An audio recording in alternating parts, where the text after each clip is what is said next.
दर्शक, हमारे उच्चतम कक्षा के विद्यार्थी,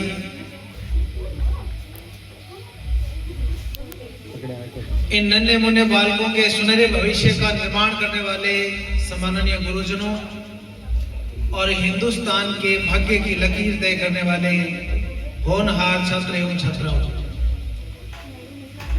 आपका पूरा कार्यक्रम समय कम होने के कारण नहीं देख सकता, लेकिन अब तक आपने जो कार्यक्रम किया है वो बहुत ही काबिल तारीफ। विदाई का दिन वैसे ही खुशी और गम दोनों का एक संयुक्त कार्यक्रम होता है।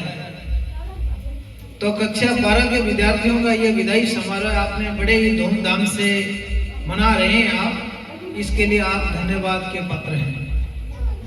चूंकि एक विद्यार्थी एक पाठशाला में 12 वर्ष तक अध्ययन करता है और एक विद्यार्थी के जीवन में 3 प्रकार की शिक्षाएं होती हैं, प्रारंभिक, माध्यमिक और उच्च शिक्षा।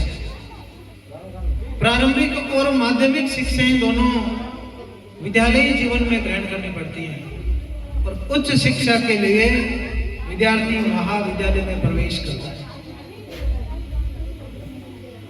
हालांकि माध्यमिक और प्रारंभिक शिक्षा में कोई ज्यादा विशेष अंतर है नहीं, इसलिए विद्यार्थी शुरू से ही उस परिवेश में रहता है, घर के पास रहता है, लेकिन उच्च कक्षाओं में अध्ययन करने के लिए उनको अपने निवास स्थान से बाहर जाना पड़ता है और अधिकांश विद्यार्थी उस उच्च शिक्षा के दौर में रास्ते से कई भटक जाते हैं, कई रास्ता अच्छा पकड़ लेते हैं। इसके लिए बड़ी सूझबूझ से एक एक कदम धरना होता है। मेरा हर वर्ष जो विद्यार्थी कक्षा 12 उत्तीर्ण करके जाते हैं, उनसे यही निवेदन और आशीर्वाद रहता है कि आप अब अपने पैरों पर खड़े होना सीखेंगे, अपनी परिवेश, अपना जो खुद परिवेश करेंगे, अपनी परवरिश करेंगे। सभी आपका कोई मूल्यांकन नहीं करेगा, कोई प्रथम, द्वितीय, तृतीय, परक, अर्धवार्षिक परीक्षाएं नहीं होगी। उच्च शिक्षा में केवल सेमेस्टर प्रणाली होगी, न कोई शस्त्रांग होगा, न प्रार्थना होगी। आपको एक अलग ही नजारा देखने को मिलेगा। यदि आप अपने बारे में सजग नहीं हैं, तो आप उन विद्यार्थियों से पीछे रह जाएंगे जो अपने खुद के बारे में बहुत सतर्क हैं। समय के साथ ये आप सब समझ भी जाएंगे और समझ विकसित भी हो जाएगी। मैं जो ये चेहरे बैठे हैं कक्षा 12 के हमारे हीरो, उनको लगभग इसमें से कई विद्यार्थी ऐसे तो हैं वो जो कक्षा प्रथम से ही यहाँ पर अध्ययनरत हैं। मेरे वो वाक्य याद है गणेश का, जब गणेश ने कक्षा 1 में प्रवेश लिया था और प्रार्थना स्थल पर आई नोज ये बोला करते थे, तो गणेश को आगे भेजते थे और ये अपने ईयर पकड़ता था, बच्चे बोलते थे ईयर। ये आई के हाथ इशारा करता था, बच्चे बोलते थे आई।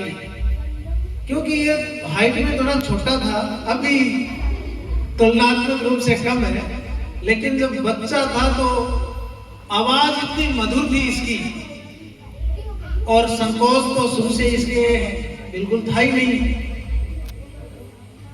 तो उन लम्हों को भी आज आप याद करेंगे कि मैंने जो एक सफर तय किया है उसमें मैं कहां से कहां तक पहुंच गया और आज जो हूं भविष्य में उससे और अच्छा बना। जो कमियां रही उनको दुरुस्त करके मैं और सुनहरे भविष्य का निर्माण करूं। इस वर्ष हमारे लिए एक बहुत बड़ा वज्रपात भी हो गया था, आप सभी उस बात से वाकिफ हैं। आज जो एक कतार बैठी है हमारी विद्यालय की बेटियों की, वह बहुत छोटी नजर आ रही है, क्योंकि इनकी उच्च शिक्षा के लिए विधिवत विदाई का समारोह है, लेकिन हमारे बीच यहाँ पर पली बड़ी और 12 वर्ष तक अध्ययन करने वाली छोटी बहन जो इस वर्ष 20 सत्री भगवान की प्यारी हो गई है। हमारे विद्यालय के लिए 15 वर्षों में बहुत बड़ा ये दुख का पहाड़ था। आप भी उस आज का ये विदाई समारोह आज से 4 गुना अधिक खुशी देके जाता, लेकिन मंच पर एक सीट खाली होने की वजह से मन बेहद दुखी है। और ये दुख और दर्द इस विद्यालय के लिए हमेशा रहेगा। हमेशा विद्यालय की दीवार पर वह नाम खिलता रहेगा, लेकिन केवल वह नाम ही रहकर रह जाएगा। इसलिए हम आज हमारी कक्षा 12 के बच्चों को विधिवत विदाई दे रहे हैं, तो मन ही मन अनधिगत आत्मा को भी हम विदाई देंगे। भगवान से प्रार्थना करेंगे कि हे भगवान, उस आत्मा को शांति प्रदान करें और हमारे परिवार में ऐसा दुख और दर्द कभी मत देना। हमारी शुभकामनाएं हैं और भविष्य में बहुत अच्छा करो आप, और अच्छा करोगे तो हमें बेहद खुशी होगी। कभी विद्यालय से बिछुड़ना मत। कभी विद्यालय की सहयोग की आवश्यकता हुई, मार्गदर्शन की आवश्यकता हुई, किसी भी प्रकार के सहयोग की अपेक्षा आप हमसे रखना। आपके लिए विद्यालय का दरवाजा हमेशा खुला रहेगा। जैसा कि मैं आपको पहले ही बता चुका हूं कि अब तक जिस 12 वर्षों में विद्यालय ने उपलब्धियां हासिल की हैं, वो नए भवन की दीवारों पर उनको चस्पा किया जाएगा। आप भविष्य में अच्छी सफलता हासिल करेंगे तो गुरुकुल की दीवारें उस सफलता से प्रकाशित हो जाएंगी। यह मैं आपको विश्वास दिलाना चाहता हूं।